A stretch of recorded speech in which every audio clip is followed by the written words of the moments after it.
fait moins 40 degrés, dans un recoin perdu de la Sibérie, où la neige est témoin d'un des goulags, d'un des camps de concentration les plus horribles de la période la plus horrible de toute l'histoire de l'URSS. En effet, lors des purges staliniennes, période durant laquelle il y eut une répression massive, des condamnations, déportations, tortures, une période se distingue comme étant la plus effroyable de toutes. La Yeyovtchina, ou Grande Terreur, si vous préférez. Orlando Figes, historien britannique, écrit à ce sujet. Extraordinaire même à l'aune du régime stalinien. La Grande Terreur n'est pas une vague d'arrestations en masse relevant de la routine, mais une politique calculée de meurtre collectif. Et c'est dans l'un des pires camps de concentration, dans l'un des pires bagnes du goulag soviétique, que se trouve un homme, chétif, pesant à peine 50 kilos, atteint du scorbut. Un homme ayant la mâchoire fracassée, ayant perdu presque toutes ses dents. Un homme pour lequel son pays n'a eu aucun respect.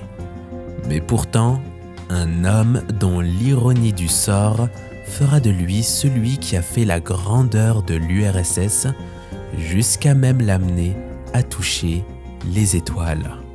Cet homme, c'est Sergueï Korolev.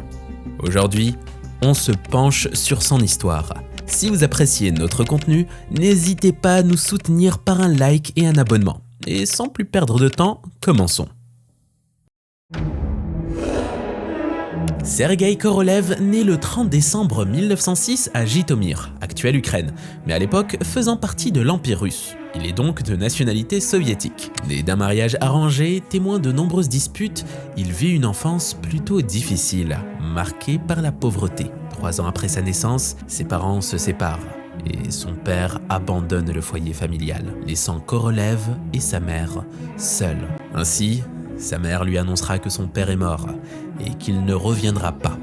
Bien que ça soit totalement faux, car son père mourra bien des années plus tard. S'amusant la plupart du temps seul, le petit Sergueï a peu d'amis, mais est plutôt bon élève, notamment en mathématiques. En 1916, alors qu'il a 10 ans, sa mère se remariera et épousera un certain Grigori Mikhailovitch Balanin, un ingénieur électricien qui aura une bonne influence sur le petit Sergueï et qui participera notamment à son éveil scientifique. Vient alors l'année 1918, tumultueuse année en Russie, et vous le savez sûrement si vous avez suivi un tant soit peu en cours. C'est la fin de la guerre mondiale. Début de la guerre civile, révolution russe, les luttes s'intensifient jusqu'en 1920. Les écoles sont fermées et le jeune Korolev est obligé de poursuivre ses études à la maison. Des années plus tard, en 1925, âgé de 19 ans, il ira à Moscou pour suivre des études d'ingénierie à l'Université technique d'État. Et c'est après avoir obtenu son diplôme qu'une passion commencera à naître chez le jeune Korolev,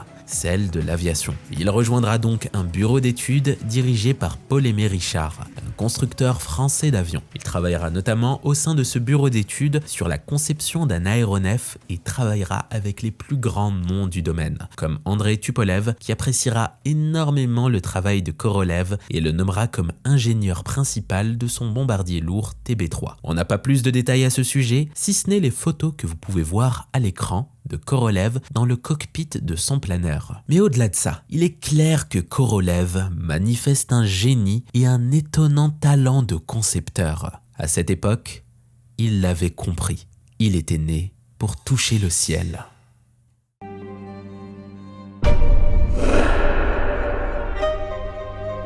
C'est seulement 2 ans plus tard que Korolev s'intéresse à un domaine bien particulier, l'utilisation du propergol liquide. Il ne le sait pas encore, mais cet intérêt pour le propergol liquide sera le point de bascule, le turning point, comme disent les Anglais, de toute son histoire.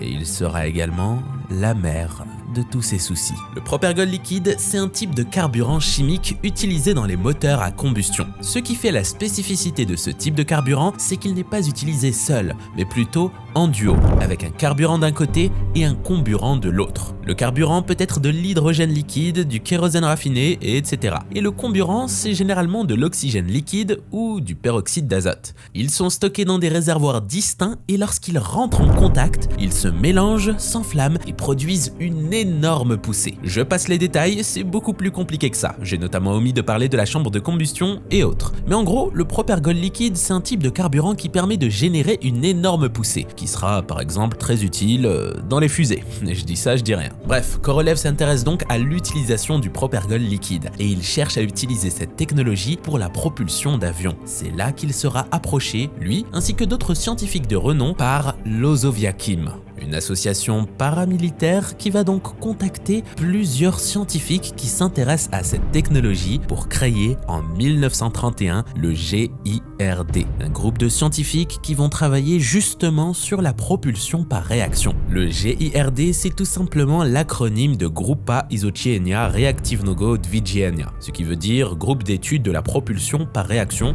en russe. Et étant donné que la plupart des recherches qui ont été faites au sein de ce groupe sont aujourd'hui secrètes et qu'on n'a pas vraiment d'archives, eh bien on ne sait pas grand chose. Mais écoutez bien, on est en 1931. À cette époque, le développement des fusées et des technologies de propulsion sont au stade embryonnaire. Et le premier engin de toute l'histoire de l'humanité qui se rapproche le plus d'une fusée, eh bien c'est le missile V1 de l'armée allemande qui sortira en 1944, donc 13 ans plus tard. Néanmoins, on sait que Sergei Korolev travaillait au sein du GIRD sur un projet au nom plutôt abscon, projet 02. Et je vous ai menti. Au fait, on a quelques informations sur ce sur quoi travaillait Korolev au sein du GIRD. Bien que ça soit très laconique, on va dire, le projet 02 porte sur un moteur dénommé OR2, développé pour un missile de croisière semblerait-il, conçu par Korolev. Un missile de croisière dénommé RP1. On sait que sa tuyère est réalisée en graphite pour résister à la chaleur et qu'il brûle de l'oxygène et du kérosène pour générer une grosse force de poussée. En bref, un moteur fusée. Et de très sérieuses sources tentent à dire que le missile de croisière RP1 créé par Korolev serait en fait un ancêtre du V1 et que donc le premier missile de croisière au monde n'aurait été conçu non pas par les Allemands mais plutôt par Korolev et son équipe au sein du GIRD. Bon, tout ce que je viens de dire, c'est bien sûr à mettre entre de grosses guillemets. Il ne s'agit que de spéculation et on n'a pas de détails vraiment historiques et avérés sur tout ça. Bref, à peine un an plus tard, en 1932, le chef du GIRD, Sander, tombe malade. Korolev prendra donc la tête du groupe de scientifiques et entretiendra des communications informelles avec le GDL, un laboratoire étudiant la dynamique des gaz et étudiant la propulsion dans un but militaire. On ne sait pas ce qui s'est dit lors de ces communications, vu que c'est des communications informelles, mais le résultat serait que les deux groupes vont fusionner pour former le RNII, l'Institut de recherche scientifique sur les moteurs à réaction, formant un énorme institut de près de 800 scientifiques de renom. Le plus probable, en réalité, c'est que des militaires assez haut placés, comme Mikhail Tukhachevsky, aient influencé le cours des recherches et des communications pour orienter les groupes d'études dans la création de missiles de croisière. Quoi qu'il en soit, le RNII est formé et Ivan Kleimanov, un ingénieur, prendra le rôle de directeur de l'institut.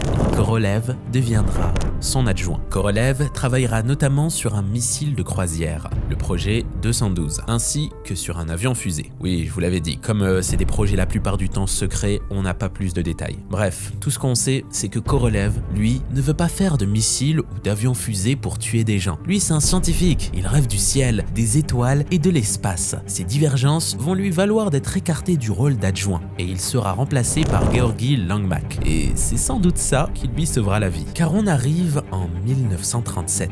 Un certain Nicolas Ijev prend la tête du NKVD et va faire naître une des périodes les plus sombres de toute l'histoire de l'URSS, la Yezhovchina, nommée en son honneur, ou plutôt en son déshonneur. Une période qui sera en fait une politique de meurtre calculé. Un bilan de 750 000 morts. Tout le monde est fusillé pour un oui ou pour un non dans le but d'atteindre des quotas d'ennemis du peuple. Parasites, saboteurs, opportunistes, koulaks, trafiquants, réfractaires, déserteurs, éléments tièdes, propagandistes religieux, espions et j'en passe. La Grande Terreur visera les membres du RNII, l'institut où travaillait Korolev. Et les chefs de l'institut seront immédiatement exécutés. C'est pour ça que j'ai dit que ça lui a sauvé la vie d'être écarté du rôle d'adjoint. Et quant aux autres membres du RNII, ils seront soit exécutés, soit déportés. Lang Mak, celui qui a pris la place de Korolev, va être mis à partie, torturé et avouera de probables faux crimes et dénoncera Glouchko et un certain Sergueï Korolev. Korolev sera donc déporté en Sibérie dans l'un des pires bagnes du goulag soviétique. Pour ceux qui ne le savent pas, les goulags sont les camps de travail forcés qui ont pris place lors de l'URSS. Et Korolev sera envoyé dans l'un des pires, le goulag de Kolyma en Sibérie. Il sera maltraité, se fera tabasser, sa mâchoire sera cassée à cause de la malnutrition. Il tombera malade du scorbut, perdra la moitié de ses dents et vivra ce que l'on peut qualifier d'un enfer. À 2 doigts de la mort, il sera sauvé in extremis. Et je vous assure, la manière dont il sera sauvé est digne d'un film. Alors écoutez bien. Tout d'abord, souvenez-vous de ce que j'ai dit il y a 1 minute. Lang Mak, l'adjoint du RNII qui a pris la place de Korolev, a dénoncé Glouchko et Korolev. Eh bien, il faut savoir qu'entre Glouchko et Korolev, ce n'est pas une histoire d'amour. À cette époque, ils ne peuvent pas se blairer. Jalousie, compétition, tout y est. Ce sont des ennemis. Et lorsque Glouchko a été pris à partie, il a notamment avoué sous la torture tout un tas de trucs bidons, des actes fictifs de sabotage et j'en passe. Et il a notamment dénoncé Korolev. C'est pour cette raison d'ailleurs que Korolev a été déporté en Sibérie, tandis que Glouchko, lui, a été placé dans une charachka. Pour faire simple, une charachka, c'est un goulag, mais pour les scientifiques, pour les têtes. Les conditions sont un peu meilleures, mais ça reste des conditions difficiles. C'est du travail forcé, c'est des mauvaises conditions, etc. Korolev, lui, n'a pas eu la chance d'être interné dans une charachka. Il a même eu la malchance d'être interné dans le pire des goulags. Mais grâce à sa mère, et surtout grâce à Andrei Tupolev, souvenez-vous, c'est le constructeur d'avions que j'ai cité en tout début de vidéo, celui avec qui Korolev a travaillé lorsqu'il était encore jeune et innocent au sein du premier bureau d'études qu'il a intégré. Eh bien, grâce à l'intervention de ces 2 personnes, qui vont notamment écrire à tous les dirigeants soviétiques, ils vont réussir à obtenir le transfert de Korolev dans une charachka. Korolev est donc effectivement transféré dans une charachka et c'est bien mieux, les conditions sont meilleures. Et Glouchko va avoir besoin des talents de Korolev, car bien que ces 2 se détestent, ils sont très complémentaires dans leur travail. Et du coup, Glouchko va demander à ce que Korolev soit transféré dans la charachka dans laquelle il travaille, donc dans sa charachka. Ils vont donc travailler ensemble dans la même charachka sur des fusées d'assistance au décollage pour avions. On est, à ce moment, en 1940. La Seconde Guerre mondiale a commencé et quelques années plus tard, les Allemands sortent le missile V1 en 1944. Le missile V2 quelques mois plus tard. Ils prennent de l'avance sur tout le monde et deviennent des pionniers de la propulsion à ergol liquide. Leur missile fusée peut parcourir une distance de 300 km avec 800 kg d'explosifs. En bref, ils sont en avance sur tout le monde. Mais en 1945, ils perdent la guerre et les États-Unis lancent l'opération Paperclip. Alors pour ceux qui ne le savent pas, l'opération Paperclip est une opération qu'a menée les États-Unis à la fin de la Seconde Guerre mondiale dans le but de récupérer les scientifiques et le savoir-faire allemand. Et justement, l'URSS va faire pareil. Et pour ce faire, elle va envoyer des scientifiques en Allemagne afin que ces derniers récupèrent le savoir-faire allemand. Korolev est donc libéré et est envoyé en Allemagne. Mais les États-Unis, ayant eu un coup d'avance, vont réussir à récupérer Werner von Braun, celui qui est derrière la construction du missile V2. Tandis que les scientifiques soviétiques, dont fait partie Korolev, vont tenter de récupérer et de remettre en marche les installations de production des V2 tout en essayant d'embaucher un maximum d'experts et techniciens allemands qui ont bossé sur ce projet. Et vous le savez sûrement, mais ce qui a en partie marqué la fin de la Seconde Guerre mondiale, c'est la bombe nucléaire qu'a mis au point les États-Unis. L'URSS, elle aussi veut sa bombe nucléaire. Et encore mieux, Staline a un autre projet en tête, la création de missiles fusées pouvant parcourir des milliers de kilomètres tout en transportant une bombe atomique. En gros, des missiles atomiques. C'est décidé. En mai 1946, Staline met sur pied le projet en lui accordant la plus haute des priorités. Et bien sûr, vous vous en doutez, mais Korolev commence à avoir son petit nom d'expert du domaine de la propulsion et des missiles balistiques. Donc lui, ainsi que d'autres ingénieurs, vont travailler sur la mise au point de ces missiles. C'est là que vont apparaître les missiles R. Alors là, je vais passer très vite car chacun de ces missiles va connaître ses propres péripéties et ennuis. Mais pour faire simple, il y a eu les missiles R1 et R2 d'une portée de 550 km. Le V2 en comparaison avait une portée de 300 km, puis le R5 et enfin le R7. Alors, je m'arrête sur le R7 parce que là, c'est un autre niveau. Le R7, ou de son nom complet, le R7 Semyorka, est un bijou de technologie né du talent de Korolev et de Glushko, ainsi que de leurs équipes. Pour rappel, le V2, missile allemand, pesait 13 tonnes. Il pouvait transporter une charge explosive de 800 kg et parcourir une distance de 300 km. Le R7 Semyorka a dû être construit selon des contraintes différentes. Tout d'abord, souvenez-vous, Staline veut frapper les États-Unis avec une bombe atomique. Donc, première contrainte, le missile doit parcourir plusieurs milliers de kilomètres. Ensuite, là où les États-Unis ont attendu de développer la bombe H, beaucoup plus légère que la bombe A, l'URSS ont plutôt décidé de construire des missiles pouvant transporter une bombe A, pesant près de 5,4 tonnes. Parcourir plusieurs milliers de kilomètres avec une charge utile de 5,4 tonnes, c'est pas facile. Mais notamment, grâce au génie de Glushko et de Korolev, le R7 Semyorka sera capable de parcourir lors des derniers essais près de 8500 km tout en transportant 5 tonnes de bombes atomiques. C'est un exploit. Et au-delà de ça, Korolev en a bien conscience. Grâce à la puissance du moteur que lui et son équipe ont conçu, l'espace n'est plus un si lointain rêve. Mais faudrait encore qu'il y ait de la volonté politique. Et c'est là que Korolev va se montrer très rusé. On est actuellement en 1953. Staline décède. Toutes les opérations vont se retrouver chamboulées et Korolev profitera pour convaincre les dirigeants de se tourner vers l'espace. Comment ? C'est simple, il dit aux dirigeants qu'en envoyant des satellites dans l'espace, eh bien, on pourra espionner les États-Unis. On pourra les frapper de l'espace avec précision. Et en plus, aller dans l'espace, ça fera de la super propagande pour le Parti communiste. Il avait convaincu tout le monde. Et à peine 3 à 4 ans plus tard, en 1957, l'URSS va utiliser le missile R7 Semyorka pour envoyer le premier satellite artificiel en orbite autour de la Terre, Sputnik 1. C'est une immense victoire. À tel point que Khrouchtchev, le successeur de Staline, va convoquer Korolev. Dans son bureau, il lui annoncera toute son excitation et le potentiel que ça représente. Ah, voilà notre héros. L'homme qui a fait trembler les Américains sans tirer une seule balle. Viens, Sergueï. Approche. Camarade premier secrétaire, Tu te rends compte de ce que tu as fait ? Toute la planète parle de Sputnik. À New York, les gens regardent le ciel comme s'ils allaient voir tomber une bombe. Et à Washington, ils se réveillent en sursaut. C'est magnifique. Mais tu sais ce que je me suis dit ? Il nous faut un deuxième coup. Un coup encore plus fort. Dans un mois, c'est le 40e anniversaire de la Révolution d'octobre. Une date historique. Et je veux que le monde entier ait les yeux rivés sur l'Union soviétique ce jour-là. Dis-moi, entre nous, tu crois que ton équipe pourrait mettre autre chose qu'un morceau de métal là-haut ? Quelque chose de vivant ? un chien. On peut envoyer un chien. On a déjà testé en altitude avec des ballons. On maîtrise une partie de la pressurisation.